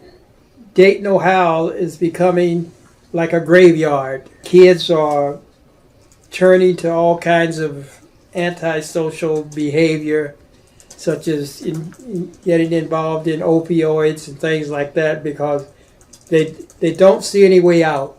This meeting by those auto workers in Detroit is a good lesson for everyone. That's the way forward. You know, you must organize against capitalism as a system, and it must be done on an international basis. Dayton, Ohio is not an aberration. What has happened in Dayton is what's starting to happen globally. I mean, you have workers in Kia in Korea, Bulgaria, France, everywhere. The ruling class is cutting jobs, cutting wages, cutting benefits if they ever existed in the first place. The policies of the capitalists are such that they're leaving us from one war to another war to another war, headed in the direction of the destruction of the human race itself. All of this is with the approval and the assistance of the union bureaucracy everywhere. These unions are tools of the ruling class. When they came into existence, they were that. Even though militant workers forced them to move to the left somewhat, It was just a charade. They weren't intending on staying the course. And they never have. They were just forced through circumstances to move to the left. In other words, they were always right-wing organizations that supported capitalism from the very beginning. Now, it seemed it kind of fooled most workers because most workers understand the need of the working class to join together as a unit to fight. There's more strength that way. But only if the workers themselves control that. And there's no control with the labor unions. The labor unions are tools of the ruling class. They always have been. They always will be. And there's no point in kidding yourself about that. I was a strong union man at one time before I knew better. You know? But in time, you become conscious of what's really going on, and you should know. Back in the 1970s, under the leadership of the Workers' League, the forerunner to the Socialist Equality Party, we were forming an organization called the Trade Union Alliance for Labor Party. You know, and lots of workers were interested in it. But even back then, the more perceptive workers, they had a suspicion that if the union bureaucracy was involved in it, it was not going to work out. It was going to be betrayed by them, which proved to be the case. And that would be the same today. If anything, if you organize anything and involved that union bureaucracy with it, I mean, you must be a complete break from them. You know, they are the linchpin that holds workers to capitalism. And of course, the vehicle they use is the Democratic Party to do that.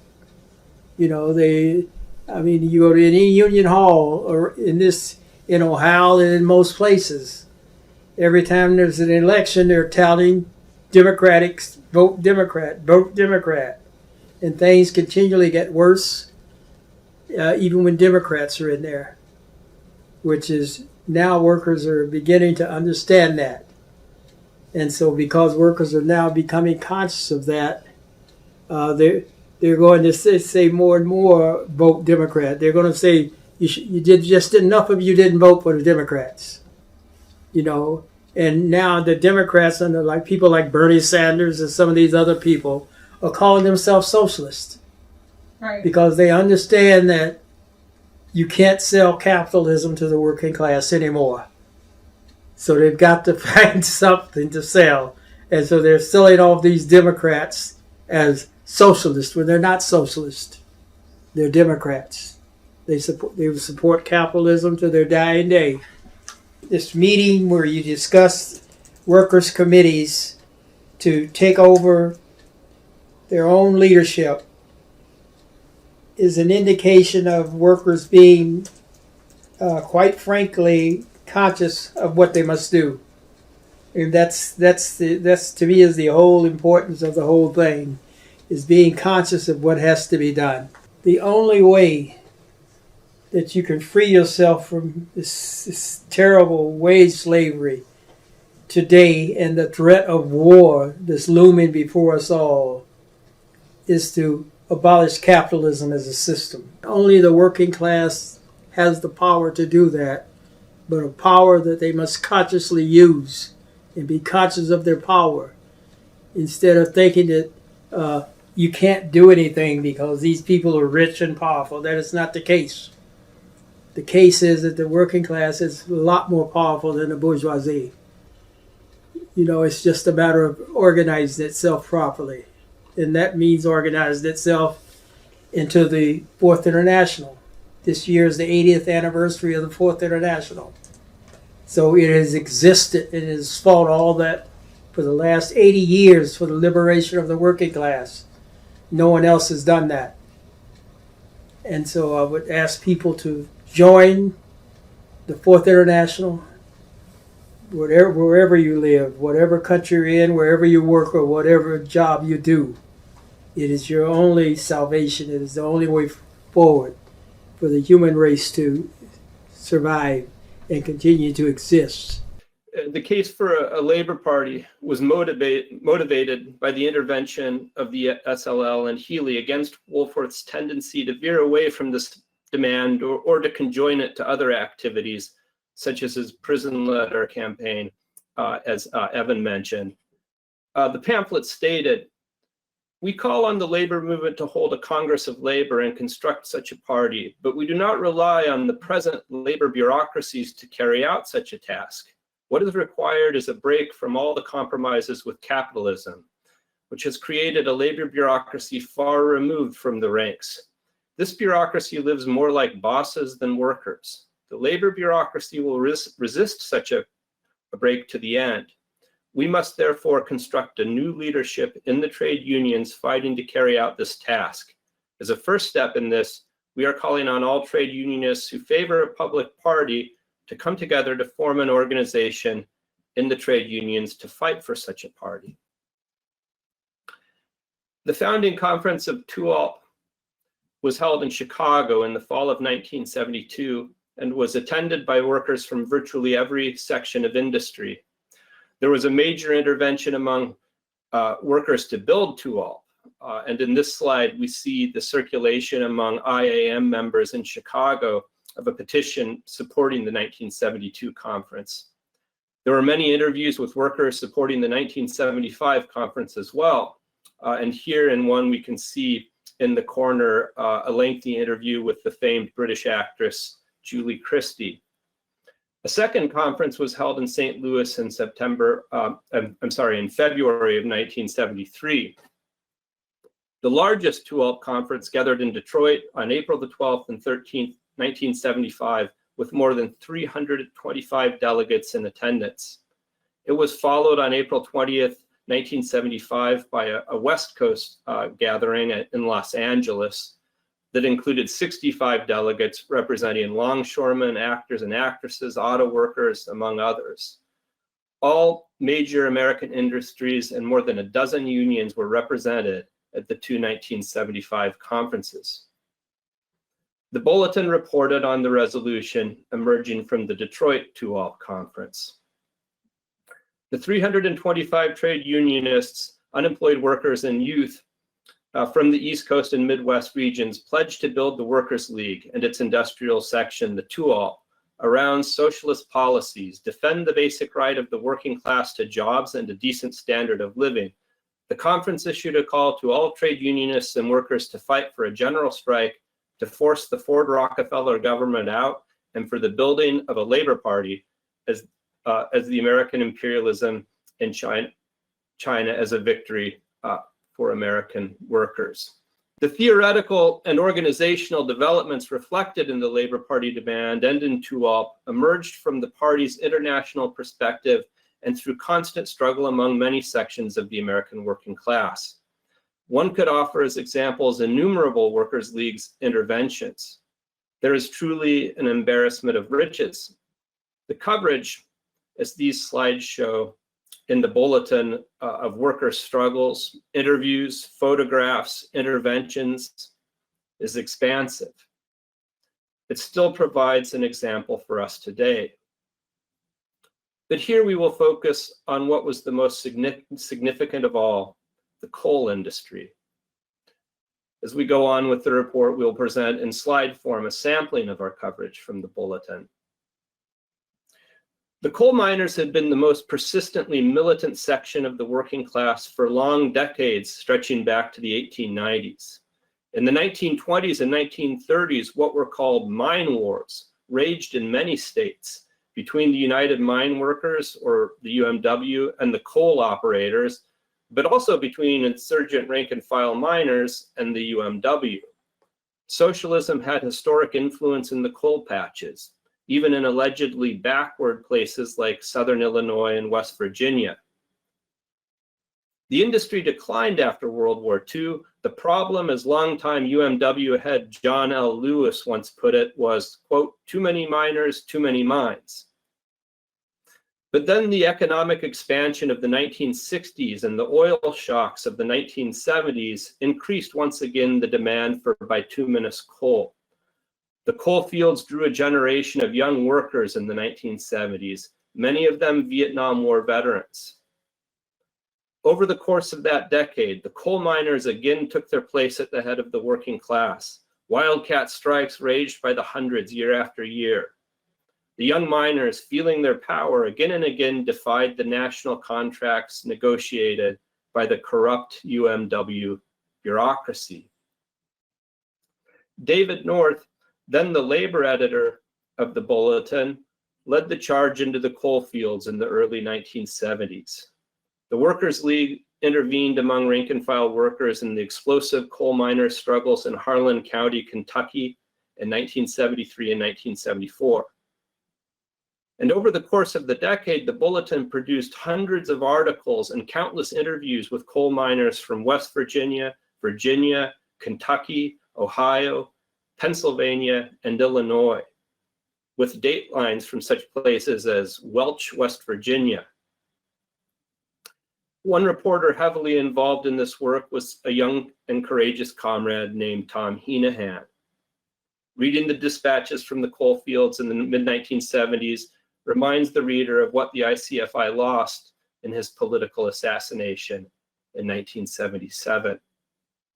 A tribute to Comrade Tom on the anniversary of his murder noted that his work among the miners was a political breath of fresh air. Through his repeated trips to the coal fields of West Virginia, Kentucky, Ohio, and Pennsylvania, he made an indelible impression on hundreds of miners who respected the conviction and determination with which he fought for the party's policies.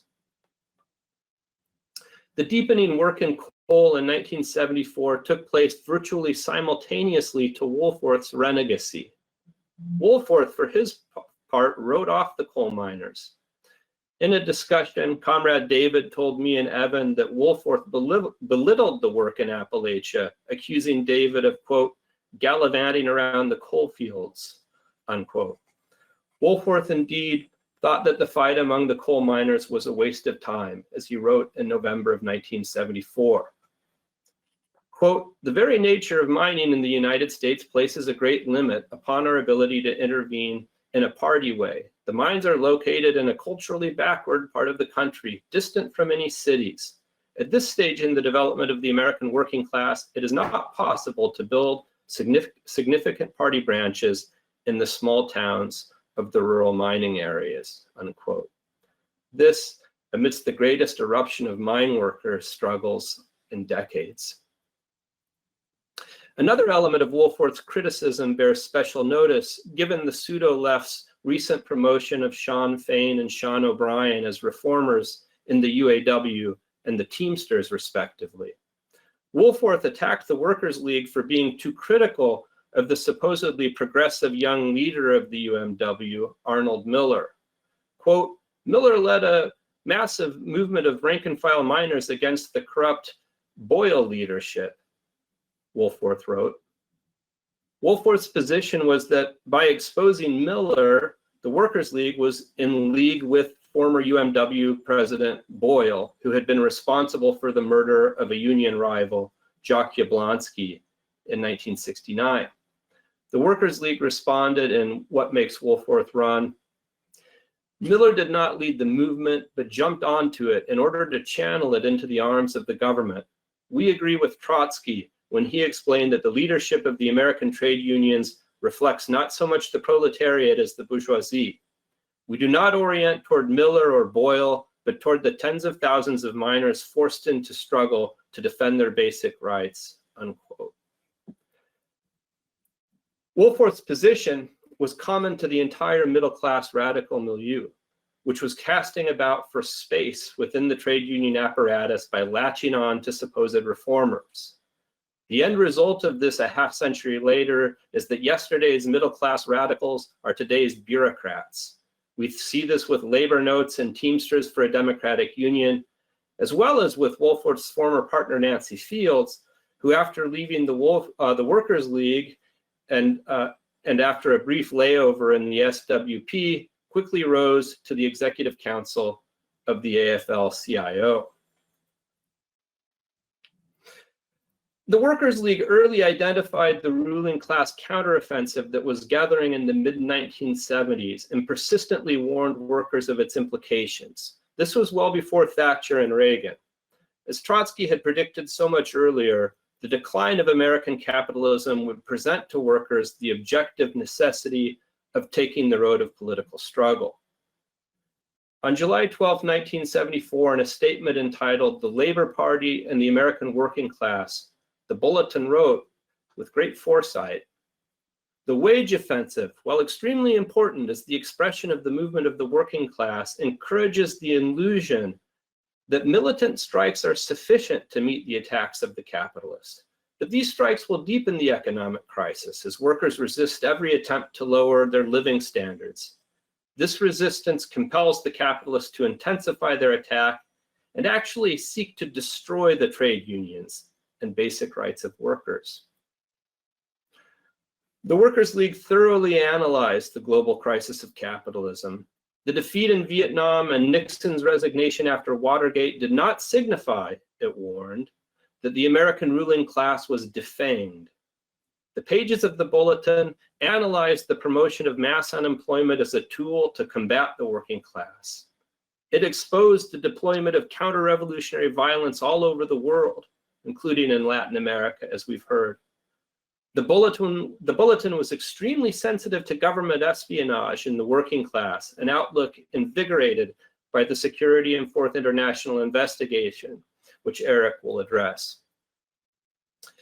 It directed workers' attention to the growing number of attacks on striking pickets in the mid-1970s and the promotion of police violence against workers and youth. There are many examples, but let me briefly point to one of the most significant, the Gary Tyler campaign.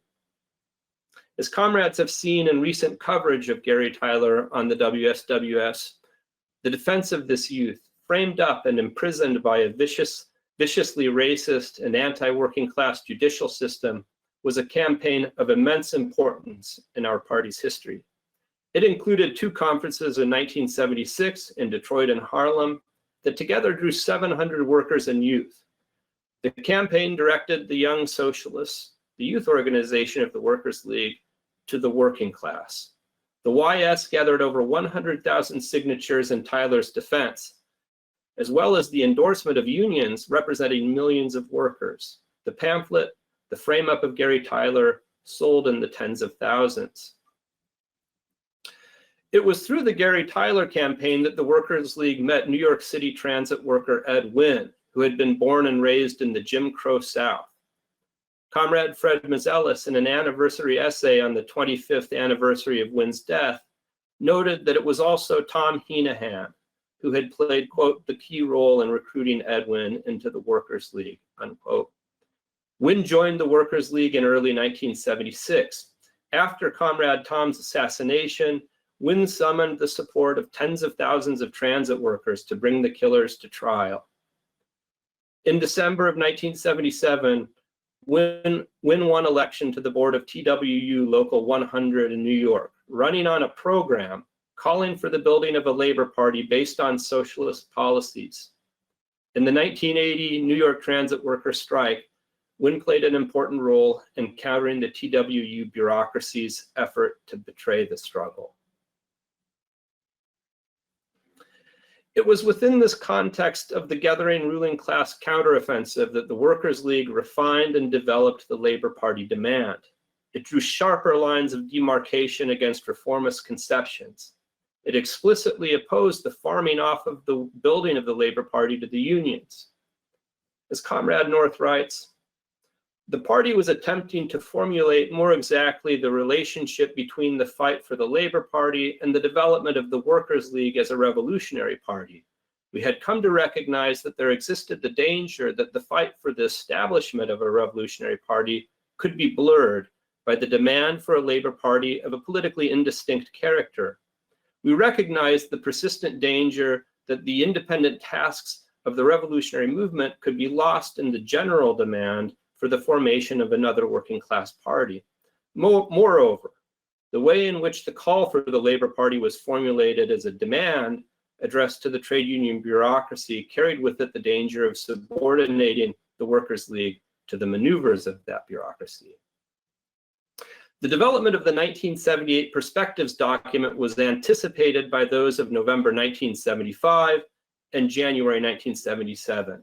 The 1975 resolution stated, "The Workers' League fights for the Labor Party from the standpoint of the struggle for power and the building of the mass revolutionary party. The Labor Party is a necessary first step which the working class must take in preparation for the struggle for power. But it must never be seen as some sort of panacea and substitute for the Revolutionary Party." The Perspectives Resolution of 1977 put it this way, quote, "In emphasizing the need to step up the campaign for the Labor Party, comrades must never forget that the decisive issue is the building of the Workers' League and its transformation into the mass revolutionary party. We fight for the Labor Party from this standpoint alone," unquote. The 1977-1978 miners' strike marked a watershed in the party's engagement with the working class and in its development of the Labor Party demand.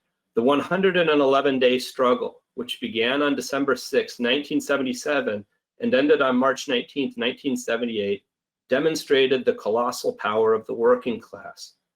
Miners defied a Taft-Hartley back-to-work order from President Jimmy Carter. "Taft can mine it, Hartley can haul it, and Carter can shove it," miners said. Or as they also said, "Carter has made his order, now let him come down here to Kentucky and enforce it." The Workers' League influence was immense. The bulletin's publishing, for example, of a leaked tentative agreement caused the defeat of one attempted UMW sellout during the strike. It is reported that the next day found an exasperated Jimmy Carter waving the bulletin in the Oval Office and asking, "Who are these guys?" The miners' successful defiance of Carter, as much as the revolutions and collapse of US client states in Iran and Nicaragua, led to the failure of his administration. The ruling class lost confidence in Carter. But though the miners defeated Carter, they did not win.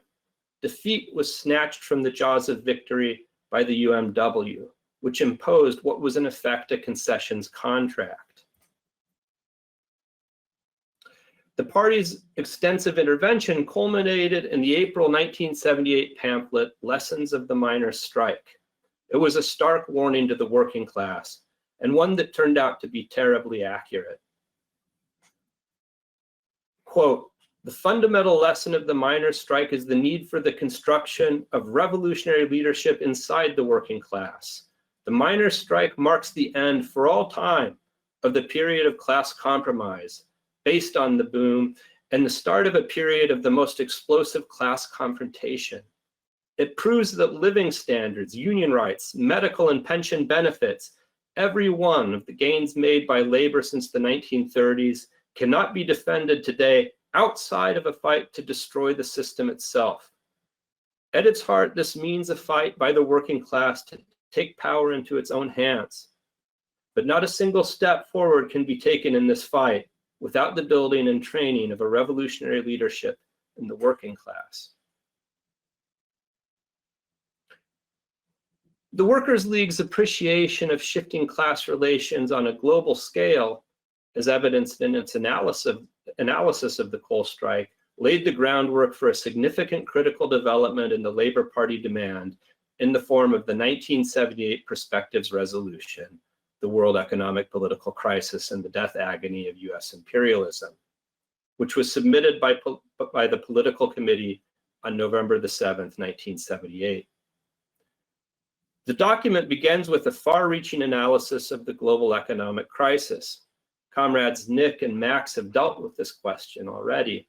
Suffice it to say here that the Workers' League based all its political work on an objective appraisal of American and global economy at a moment of intense transition. This analysis helped to lay the basis for the development of further analysis of corporatism and the labor bureaucracies in the 1980s, and the analysis of globalization in the 1990s. Allow me to quote the document's preamble. "The world capitalist system stands on the brink of the greatest economic and political catastrophe in its history.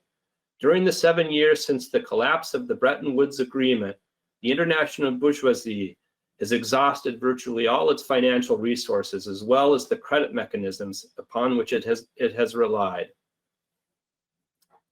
This is followed by a historical analysis, the rise and fall of the dollar republic. It explains the emergence of American capitalism in an earlier period amidst then what were the strong signals of its decline and decay in the 1970s. This work continues to provide a foundation for all of our work on American history. The document exposed the bankruptcy of theories of American exceptionalism, the pragmatic view of American history that the land of milk and honey is immune to the laws of history.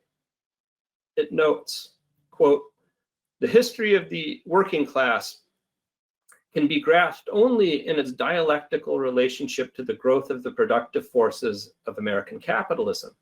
But the United States cannot be understood except from the standpoint of the history of European capitalism and the growth of the world market. If there is anything that is exceptional or peculiar to America, it is this, that the laws of the development of world capitalism have worked themselves out most fully and found their highest expression in this country." The document explains that the United States, while once a bulwark of order, had become the center of the crisis of capitalism. Quote, "The working class has come to a historic turning point. For 40 years, it has been able to make gains and defend its rights through trade union struggle. But the onrush of the crisis now means that the militant trade unionism of the past, though an absolutely essential prerequisite, is by itself today completely inadequate to stop the attacks of the ruling class. The crisis will produce vast changes in the consciousness of millions. The America which they may have seen as the land of unlimited opportunity will be seen as the land of unlimited suffering." The document went on to explain that involved in the Labour Party demand was not the creation of an electoral machine or a reformist British Labour Party style organization, but a strategy for power based on an international socialist perspective. The document rejected any notion that left the work of the building of the Labour Party to the spontaneous movement of the masses or to allegedly progressive factions of the bureaucracy. Quote, "It is the world crisis and the world revolution that is providing the impulse for the entrance of the working class into the field of independent class political struggle. The emergence of a mass labor party will be the historic link of the struggles of the American working class with the new stage in the world revolution. The Workers' League insists that the Labor Party is at the very center of the revolutionary strategy in the United States. But here we must make a decisive qualification. The struggle for the Labor Party proceeds from and is inseparable from the struggle to construct the Workers' League as the revolutionary leadership of the working class. The Labor Party will not emerge spontaneously. Any discussion on the Labor Party which sees this development outside of the active struggle for revolutionary leadership within the working class is nothing else but a form of opportunism and treachery. The old formal conception that a Labor Party is needed in order to make the working class ripe for revolutionary ideas is based on petty bourgeois skepticism about the role both of the working class and the Revolutionary Party. The implicit argument contained in this perspective is that the working class must first go through the school of Labor Party reformism before it can be mobilized around a revolutionary program. In practice, this position means subservience to the trade union bureaucracy. Moreover, the party is pushed into the background because the development of the Labor Party is seen as something sealed off from the struggle of the party and the training of the cadre as Marxists. It is through the form of the struggle for the Labor Party that Marxism must be brought into the American working class. That is, the essential content of the struggle for the Labor Party is the training of revolutionary Marxist cadre from the working class youth, students, and all strata willing to fight capitalism. The Labor Party itself is the transitional form through which the spontaneous movement of the masses shall pass on the road to power, will be the historical byproduct of the struggle for Marxism waged by the Workers' League. The document then makes this profound statement, which echoes Trotsky's statement from the transitional program that the crisis of mankind is reduced chiefly to the problem of leadership. Quote, "The Labor Party question is not just a problem of the working class in general, it is principally a problem of the consciousness of the revolutionary vanguard. The working class is not broken from the stranglehold of the bourgeoisie because there has not yet emerged a revolutionary leadership sufficiently mature and ideologically grounded in Marxism to divert the spontaneous movement of the working class into consciously directed revolutionary channels. The Workers' League, and only the Workers' League, is building such a leadership." The 1978 prospective resolution represented a qualitative development of the Labor Party demand. As opposed to the 1954 iteration by Cannon, it acknowledged no role for the union bureaucracy whatsoever. The revolutionary vanguard was assigned the decisive task in carrying out the work. The 1978 document urged a rank-and-file rebellion, in effect a civil war against the union bureaucracy. In this sense, it laid the groundwork for our present position on the unions. The section of the document titled "The Historical Continuity of Trotskyism as the Basis of Cadre Training and the Struggle Against Pragmatism" is essential reading. It begins with this profound passage, which was discussed at length at the 2015 summer school. "There can be no real turn to the working class outside of the conscious struggle to preserve the lines of historical continuity between the present struggles of the working class and the Revolutionary Party as a unity of opposites, and the whole content of the objective historical experience of the class and the development of Bolshevism.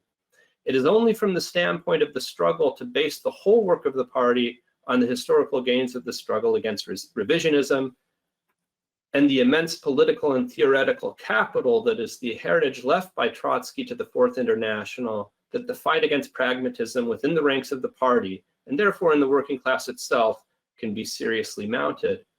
As soon as the struggle against pragmatism is detached from the fight to maintain the direct historical connections between the daily practice of the cadres and the whole body of historical experiences through which the Trotskyist movement has passed, it degenerates into the most impotent forms of verbal jousting. Or to put it even more accurately, it becomes simply another variety of pragmatism itself. The whole section, which reviews the origins and features of pragmatism, must be assimilated by all comrades today, particularly in the US, where pragmatism remains the official ideology of the bourgeoisie. Some of the most important passages include the following. When Wolforth threw overboard more than a decade of political history without so much as an explanation, he was simply acting upon the outlook of that famous pragmatist Henry Ford, who once explained the essence of his world outlook with the words, "History is bunk." The reasons for the predominance of pragmatism as the national ideology are to be found in the particular characteristics of the historical development of the United States. As Trotsky explained, in no other country has there been such a rejection of the class struggle as in the land of unlimited opportunity. The denial of social contradictions as the moving force of development led to the denial of the dialectic as the logic of contradictions in the domain of theoretical thought.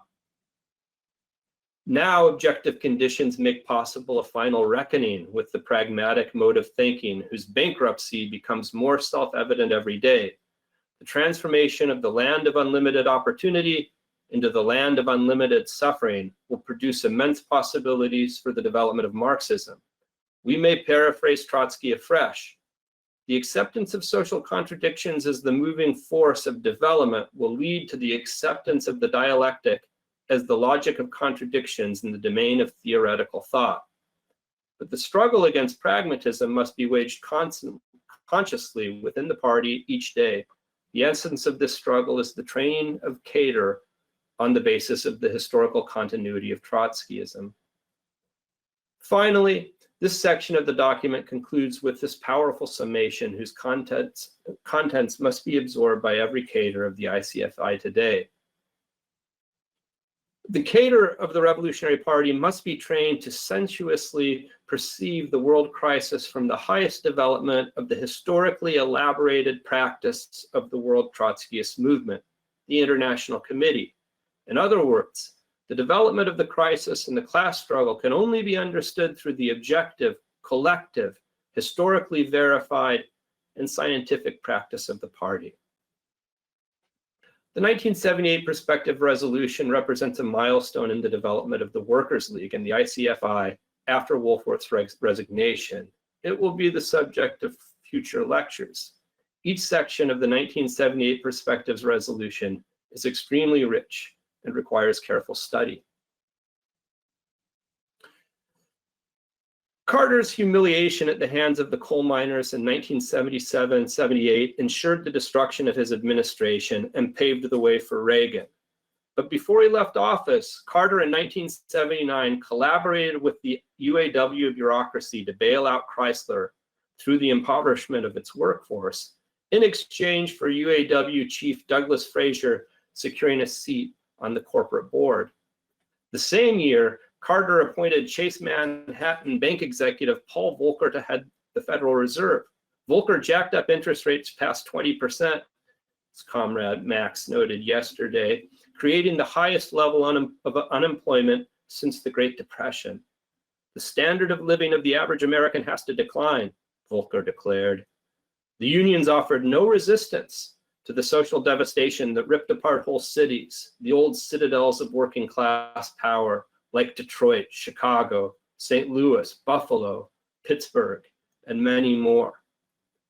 And in 1980, Carter laid out intricate plans to crush a small federal union of air traffic controllers called PATCO. Reagan then executed the crushing of PATCO in 1981. The Workers' League intervened heavily in the struggle and led the defense campaign for jailed air traffic controllers, including Ron May, who joined the party. To say that the AFL-CIO bureaucracy did nothing to aid PATCO, in spite of the declaration of class war that Reagan's actions signaled, would be a wild understatement. The union bureaucracy actively collaborated with Reagan against PATCO. The AFL-CIO, the Teamsters, the International Association of Mechanics, and the unions of the pilots and flight attendants ordered their members to cross the picket lines of the air traffic controllers. PATCO's defeat set the stage for a series of crushing defeats over the 1980s, all following the same pattern. Phelps Dodge, Greyhound, Continental Airlines, A.T. Massey Coal, Pan American, Hormel, TWA, International Paper, Pittston Coal. One could go on. A fundamental qualitative shift was underway. One could no longer explain the level of treachery involved in the union's collusion in the attacks on their own rank and file by virtue of the leader's personal characteristics, greed, stupidity, dishonesty, although these qualities were on abundant display throughout the decade of the 1980s. What was involved was a social layer whose material interests, objectively, no longer coincided with those of the workers they claimed to represent. Under the impact of globalization, the unions were being transformed into instruments of management in their own right, their wealth bound up with the exploitation of workers, not their defense, as the dictionary tells us it should be. Our treatment of the Labor Party demand ends before this period, yet it is possible to discern from the foregoing discussion the party's development of the position that it was no longer possible to speak of forming a Labor Party from the unions. The transformation of the union's relationship to workers over the course of the 1980s and early 1990s, which was parallel to the restoration of capitalism by that largest of all labor bureaucracies, the Stalinist state, precluded the possibility. The Workers' League won a number of important workers to the banner of Trotskyism in this period, among them Ed Wynn and Jim Lawrence. It exercised real influence among whole sections of the working class, as its intervention in the 1977-1978 miners' strike shows.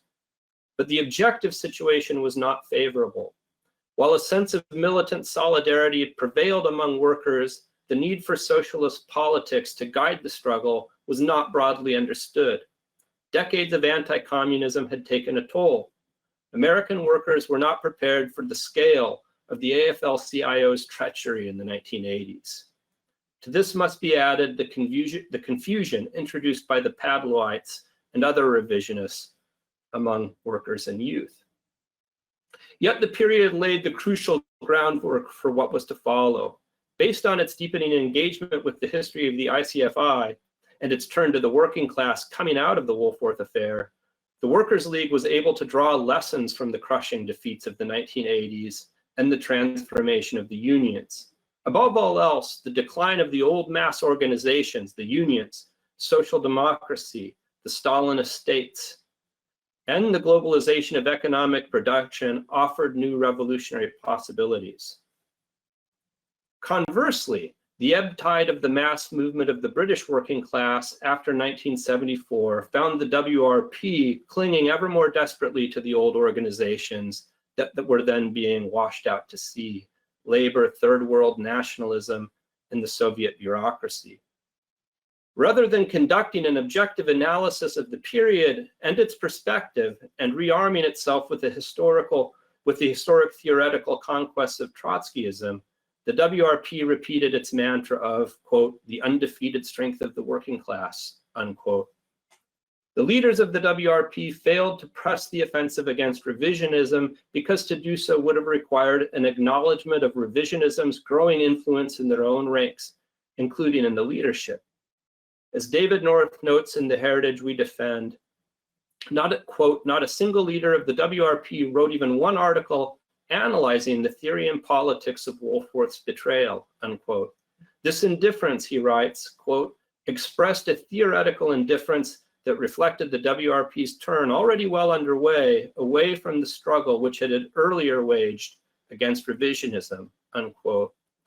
North then drew a parallel between the Workers' League's deep fight against revisionism in the Wolforth affair and the WRP's bureaucratic handling of the expulsion of Alan Thornett, a subject that will be dealt with in another lecture. David writes, for the Workers' League, the struggle against Wolforth constituted a crucial chapter in its political development as a Trotskyist party capable of rooting itself in the struggle of the American working class. For the Workers' Revolutionary Party, on the other hand, the brawl with Thornett proved to be yet another stage in its deepening political crisis that was to lead finally to its collapse. The whole experience, from the SLL's intervention to revive the Labor Party demand, through Wolforth's Renegacy and the turn to the working class, testifies to the importance of the International Committee as the World Party of Socialist Revolution and to the careful study and assimilation of the history of the Trotskyist movement by its cadre. In concluding, let me quote from David's letter to Mike Banda of January the 23rd, 1984. No matter how promising certain developments within the national work of the sections may appear, such as our own experience in various trade union struggles, these will not produce real gains for the sections involved unless such work is guided by a scientifically worked out international perspective. The more the Workers' League turns toward the working class, the more we feel the need for the closest collaboration with our international comrades to drive the work forward. This must remain the approach of the ICFI today when we have such promising developments in the work of our various national sections. Thank you, comrades.